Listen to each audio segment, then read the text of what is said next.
అవనికి వెలుగులు పంచే ఆదిత్యుడు అంధకారంలో వదిలేశాడు. కడుపు కోతగా భావించి కన్న తల్లి అనాథగా వదిలేసింది. విద్య నేర్పిన గురువు పరమ కిరాతకంగా శాపగ్రస్తుణ్ణి చేశాడు. దాతృత్వాన్ని ఆసరాగా తీసుకుని దేవేంద్రుడు శక్తిని హరించాడు. ఓరుమికి ప్రతీకగా పరిడవిల్లే భూమాత సైతం ఆగ్రహించింది.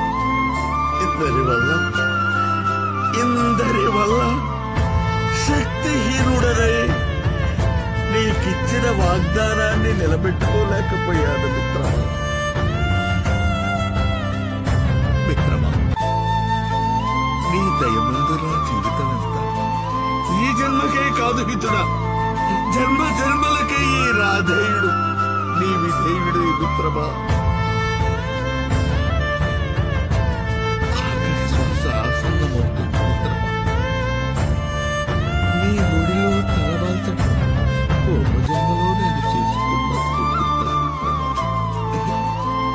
వీడ్కో మిత్రమా, వీడ్కో. జయ హో అఖండ సామ్రాజ్యాధిపతి, జయ హో అఖండ